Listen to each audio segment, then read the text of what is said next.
독일 북부 해안 지역에 극심한 흉년이 든 적이 있었습니다. 많은 사람들이 굶주리게 되자 어떤 노 부부가 날마다 빵을 만들어서 동네 아이들에게 나누어 주었습니다. 노 부부는 아이들에게 빵을 한 개씩 가져가라고 했습니다. 그러다 보니 아이들은 조금이라도 커 보이는 빵을 차지하겠다고 소란을 부렸습니다. 그 중에 한 아이는 예외였습니다. 언제나 맨 끝에 줄을 서는 것입니다. 자연히 빵은 제일 작은 것이 그의 차지가 되었습니다. 동네 아이들은 더 큰 빵을 차지하는 것에 신경을 쓴 나머지 노 부부에게 마음에 담긴 고마움을 제대로 표현하지 않았습니다. 그런데 그 여자아이는 제일 늦게 줄을 서고 제일 작은 빵을 차지하면서도 언제나 감사하다는 말을 잊지 않았습니다. 그러던 어느 날입니다. 그날도 그 여자아이는 맨 끝에 줄을 서게 됩니다. 그날따라 그에게 돌아온 빵은 유난히 작은 것이었습니다.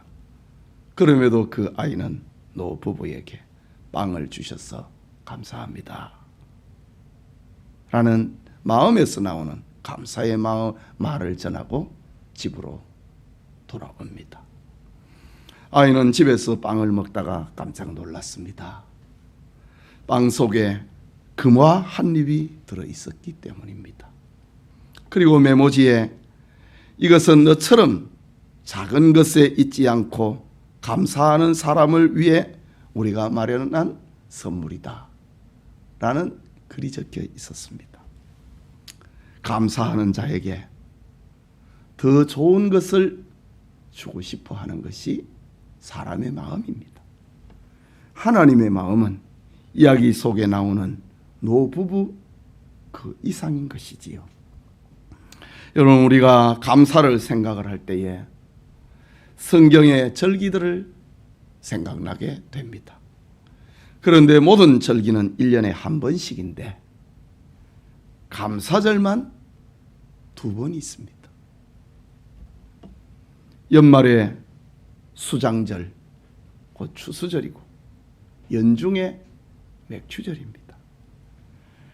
이것은 우리 인생에게 감사를 잊어버리지 않게 하시는 하나님의 명령이요, 하나님의 교육이요, 하나님의 사랑이라고 해석해야 합니다. 오늘은 1년의 절반에 하나님께 감사하는 맥추절을 맞이하였습니다. 이 시간 맥추절을 지키라 라는 제목으로 하나님의 말씀 받고자 합니다. 말씀을 듣는 우리 모두에게 하나님을 향한 맥추절의 진한 의미를 새길 수 있기를 소원합니다. 먼저 맥추절의 유래입니다. 하나님은 언약의 자손 이스라엘을 고통과 죄악의 땅에서 애굽에서 구원하시고 해방하셨습니다. 홍해를 건너 시내산에 도착한 이스라엘은 하나님과 전무후무한 언약을 체결합니다.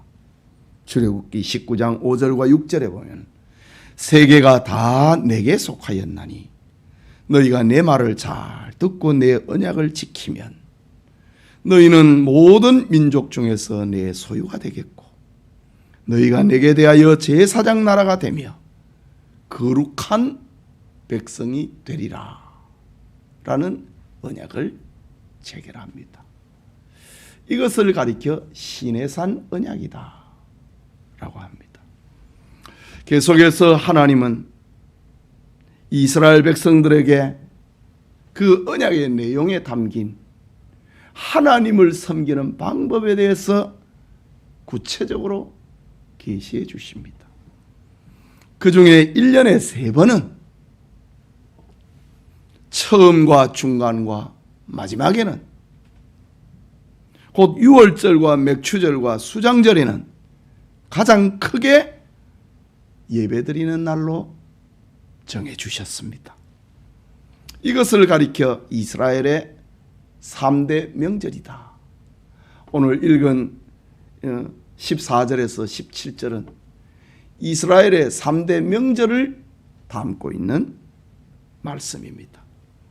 좀 더 살펴보면은 이스라엘 백성들은 제일 먼저 구원의 기념일인 유월절을 지킵니다. 그 다음 첫 수확의 기쁨을 누리며 성전에 모여 하나님께 감사의 예배를 드립니다. 1년 중 중간에 드리는 절기 맥추절을 말하는 것이지요. 그리고 가을 추수가 끝난 후에 수장절 곧 초막절을 하나님께 지킵니다. 특히 감사의 절기에는 추수를 배경을 하는 성경 룻기서를 읽었습니다. 바벨론 포로지에서 해방이 되고 난 다음에는 선민의식을 고취시키기 위하여서 시내산 언약 출애굽기 19장을 읽는 것이 감사절에 지키는 것 중에 하나였습니다. 지금 우리가 도시 생활을 하고 생활 환경이 나아졌지만은 성도들은 하나님의 구원과 하나님의 축복을 잊어서는 안 되는 것입니다. 금년에는 코로나19 전염병으로 우리의 삶이 많이 움츠려들었지만은 하나님께 감사하는 절기를 가볍게 여겨서는 안 됩니다. 사도 바울은 만물이 주에게서 나오고 주로 말미암고 주에게로 돌아감이라고 하므로 하나님께 감사하고 영광을 돌리라고 했습니다. 주님에게서 나온다. 시작입니다. 그것이 바로 유월절입니다. 주님으로 말미암는다. 중간입니다. 진행입니다. 그것이 맥추절입니다. 주에게로 돌아감이라. 1년의 연종 추수절입니다. 오늘이 바로 1년의 중간 지점 그리고 주로 말미암는다고 하는 신앙 고백의 날입니다. 주님으로 우리의 삶이 진행이 된다고 하는 고백의 날입니다. 바로 하나님이 제정하신 맥추절입니다. 이날에 하나님께 맥추 감사 예배를 드리는 것은 구원받은 성도의 마땅한 의무요 삶인 것입니다. 그게 둘째로 맥추절 제사의 규범입니다. 맥추절을 어떻게 지키는가? 레위기 23장에 보면은 이 맥추절을 집중 조명해서 우리에게 들려줍니다. 맥추절 예배는 5단계의 절차가 있음을 레위기 23장에는 기록합니다. 먼저 소제를 드립니다. 레위기 23장 16절에 7 안식일 이튿날까지 합하여 50일을 계수하여 새 소제를 여호와께 드리되. 새 소제, 새로운 곡식의 감사제를 말하는 겁니다. 맥추절에 생각할 것은 축복이 하나님으로 인해서 진행이 되고 있다고 하는 것. 그것을 감사하는 것입니다. 그래서 1년의 첫 수확물인 곡식으로 감사의 제사를 곧 소제를 하나님 앞에 드립니다. 그 다음에 번제를 드리라고 합니다. 레위기 23장 18절에 1년 된 흠없는 어린 양 7마리와 어린 수소 1마리와 순양 2마리를 드리되 번제로 삼을지니 라고 했습니다. 그 다음에 맥추절에 예배가 속죄제를 드립니다. 레위기 23장 19절에 또 순염소 하나로 속죄제를 드리며 라고 합니다. 그 다음에 화목제를 드립니다. 레위기 23장 19절에 1년 된 어린 순양 2마리를 화목제물로 드릴 것이요 라고 합니다. 여러분, 번제와 속죄제와 화목제는 죄에서 구원을 강조하고 그것을 생각하는 예배입니다. 즉 하나님께 감사하면서 하나님께 나와 하나님의 백성이 된 것은 오직 하나님의 은혜임을 고백을 하는 겁니다. 감사의 제사를 지내면서 내 땀이 섞여 있는 첫 수확의 절기를 하나님 앞에 보이면서 감사의 제사를 지내면서 번제와 속죄제와 화목제, 우리가 하나님의 백성이 되고 죄에서 용서받고 하나님과 화목하게 됐다고 하는 이 사실을 다시 생각을 합니다. 그리고 마지막으로 요제를 드립니다. 흔들요제입니다. 레위기 23장 20절에 제사장은 그 첫 이삭의 떡과 함께 그 2마리 어린 양을 여호와 앞에 흔들어서 요제를 삼을 것이요. 감사의 시작과 마지막이지요. 그 중간에 번제, 속죄제, 화목제를 드립니다. 맥주 감사절은 큰 감사의 절기입니다. 그러나 그 감사의 중간에는 내가 구원받았다고 하는 겁니다. 하나님과 화목하게 됐다고 하는 겁니다. 그리고 그 앞에 그 뒤에 감사의 제사가 붙어 있습니다. 이것이 맥추절의 제사입니다. 모든 것이 하나님으로 말미암았음을 고백하기 위하여 다시 축복과 구원의 제물을 흔들어서 하나님 앞에 감사합니다. 흔들면서 이거 하나님으로부터 왔다 이거지요. 흔들면서 곡식의 단을 흔들면서 하나님으로부터 왔습니다. 어린 양 2마리를 들고 흔들면서 구원이 하나님으로부터 왔습니다. 축복이 하나님으로부터 왔고 구원이 하나님으로부터 왔습니다. 이것이 맥추절의 제사입니다. 누군가는 감사절의 절차가 왜 이렇게 복잡하냐고 물을 수도 있을 것입니다. 그러나 축복의 감사는 구원을 잊어버리면 참된 감사가 아니라는 말입니다. 맥추절의 감사는 예수 그리스도의 죽으심의 결과로 온 것임을 알아야 된다는 겁니다. 그래야 참된 감사, 바른 감사, 온전한 감사, 진실한 감사, 하나님이 받으시는 감사가 된다라는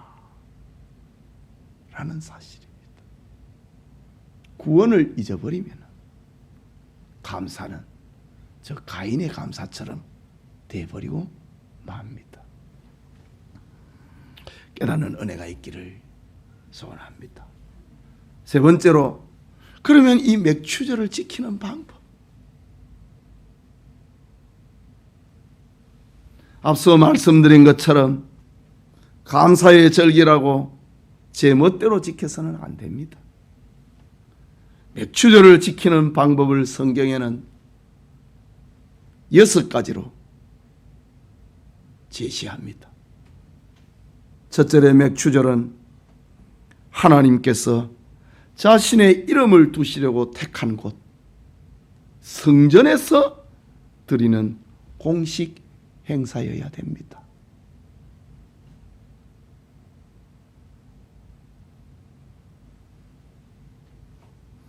많은 것을 생각나게 만드는 말씀입니다. 하나님의 집 교회에 와서 예배 드리는 것이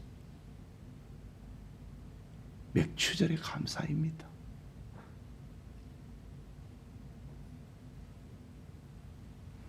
신명기 15장 20절에 보면은 너와 네 가족은 매년 여호와께서 택하신 곳 내 하나님 여호와 앞에서 먹을지니라.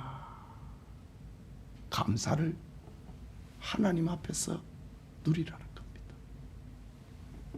둘째로 맥추절은 이스라엘의 모든 남자는 반드시 참석해야 됩니다.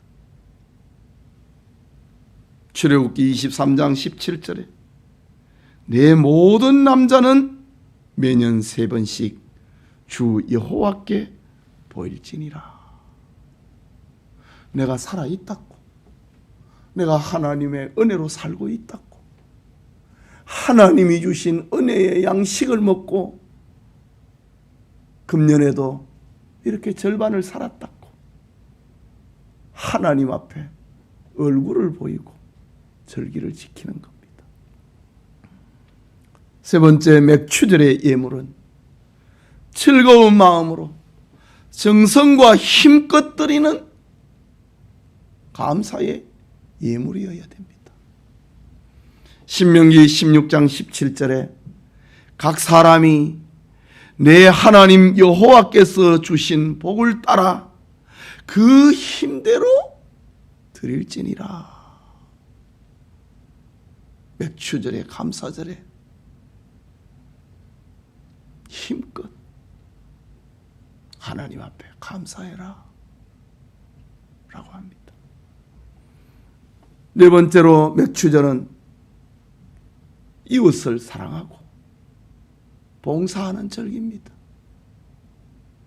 맥추절은 봄에 수확을 다 끝내고 수확 기간이 49일이거든요. 7주간이거든요. 그리고 50일째 되는 날 맥추절입니다. 그래서 오순절이라고 부르기도 하지요. 이 맥추절을 지키기 위해서는 추수를 했잖아요. 이웃을 사랑하고 봉사하는 절기라는 말입니다. 레위기 23장 22절에 너희 땅에 곡물을 벨 때에 밭 모퉁이까지 다 베지 말며 떨어진 것을 줍지 말고 그것을 가난한 자와 거류민을 위하여 남겨두라.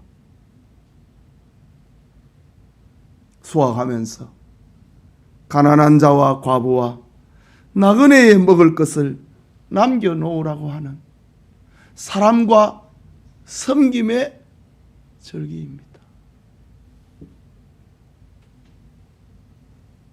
또 맥추절은 욕심과 노동을 금하고 거룩하게 지키는 절기입니다. 레위기 23장 21절에 이날에 너희는 너희 중에 성회를 공포하고 어떤 노동도 하지 말라. 욕심이지요. 응? 주일에 일하는 것은 욕심이지요. 집착이지요. 이날에 너희는 너희 중에 성회를 공포하고 거룩한 날이라고 공포하고 어떤 노동도 하지 말라라고 했습니다. 마지막으로 맥추절은 대대로 지킬 영원한 규례요 계승하고 보존해야 할 절기입니다. 레위기 23장 21절에 이는 너희가 거주하는 각 처에서 대대로 지킬 영원한 규례니라 라고 했습니다. 정리하면은 맥추절을 지키는 방법은 정한 곳에서 모든 성도가 하나님께 힘을 다해 예물을 드리며 이웃을 사랑하며 욕심을 버리고 거룩하고 영원히 지키는 절기입니다. 우리 모두에게 하나님께 바른 예배를 드리는 은혜가 임하기를 소원합니다. 마지막으로 맥추절의 후속사적 의미입니다. 맥추절은 유월절의 결과를 누리게 하시는 축복의 결과입니다. 유월절은 죽음에서 구원받는 것을 상징합니다. 맥추절은 구원의 결과를 삶 속에서 누리는 것을 말하는 겁니다. 예수님께서 말씀하시기를 도둑이 오는 것은 도둑질하고 죽이고 멸망시키려는 것뿐이요 내가 온 것은 양으로 생명을 얻게 하고 더 풍성히 얻게 하려 하심이라 라고 말씀하십니다. 사도 바울은 그리스도께서 죽은 자 가운데서 다시 살아나사 잠자는 자들의 첫 열매가 되셨도다 라고 말합니다. 말하자면은 예수님께서 십자가에 죽으심으로 우리는 생명을 얻고 그리스도께서 부활하심으로 우리의 삶은 풍성하게 됐다는 겁니다. 그리스도로 말미암아 성도는 의롭게 되는 결실을 얻었습니다. 그리스도로 말미암아 성도는 부활의 열매를 얻게 되었습니다. 예수님으로 말미암아 성도는 영원한 구원과 축복의 삶을 얻게 된 것입니다. 내가 온 것은 양으로 생명을 얻게 하고 구원입니다.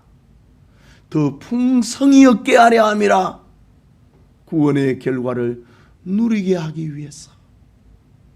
맥추절의 구속사적 의미는 주님이 십자가에 죽으신 그 구원의 결과가 우리의 삶의 축복으로 나타나는 것을 말합니다. 그러면은 이런 삶이 무엇인가? 사도 바울은 갈라디아서 2장 20절에 기록하기를 내가 그리스도와 함께 십자가에 못 박혔나니 그런즉 이제는 내가 사는 것이 아니요 오직 내 안에 그리스도께서 사신 것이라. 이제 내가 육체 가운데에서 사는 것은 나를 사랑하사 나를 위하여 자기 자신을 버리신 하나님의 아들을 믿는 믿음 안에서 사는 것이라. 구원의 결과, 구원의 축복을 누리는 삶을 바울은 내가 이제 사는 것은 나를 위하여 자기 몸을, 자기 자신을 버리신 하나님의 아들을 믿는 믿음 안에서 사는 것이라 라고 정의하고 있습니다. 이것이 오늘날 우리가 맥추절을 지키는 구속사적 의미인 것입니다. 사랑하는 성도 여러분, 우리는 맥추절을 밀과 보리, 즉 봄의 수확만으로 하나님께 감사드리는 것으로 생각해서는 안 됩니다. 또한 농촌 성도의 맥추절 예배는 의미가 있어 보이고 도시 성도의 맥추절 예배가 약화돼서도 안 됩니다. 하나님은 농사 짓는 사람만 맥추절을 지키라고 한 것이 아닙니다. 도시 예루살렘 사람이든 산간벽지의 사람이든 농부든 목동이든 어부든 장사하는 사람이든 직장 다니는 사람이든 사업하는 사람이든 모든 이스라엘 백성들이 맥추절을 거룩하게 지키라고 말씀하셨습니다. 그것은 구원 그리고 축복의 모든 것이 하나님으로부터 시작되고 하나님으로부터 진행되고 하나님에게서 마칠 것이기 때문입니다. 그 중간의 고백, 그것이 바로 맥주 감사절입니다.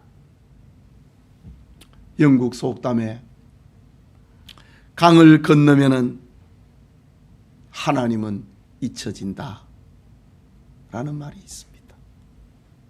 위험 중에 있을 때는 하나님의 도움을 간절히 구하지만은 위험이 끝나면은 하나님을 기억하지 않는다고 하는 인간의 배신을 말하는 겁니다.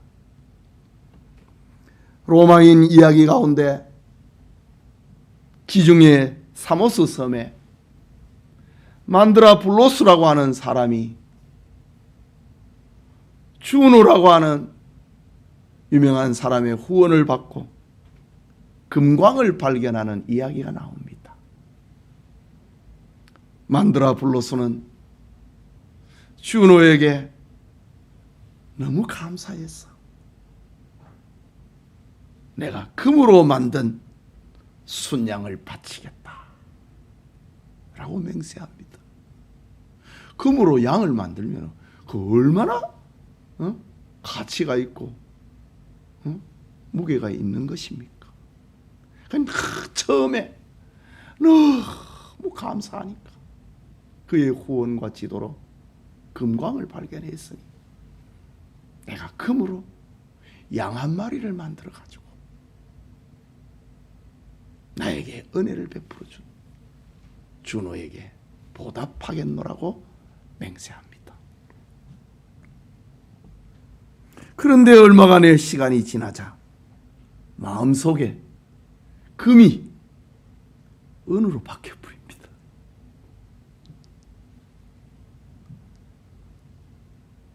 그러다가 다시 은이 아니지, 진짜 양이지, 진짜 내가 양 한 마리를 주노에게 바쳐야 되겠다 라고 합니다.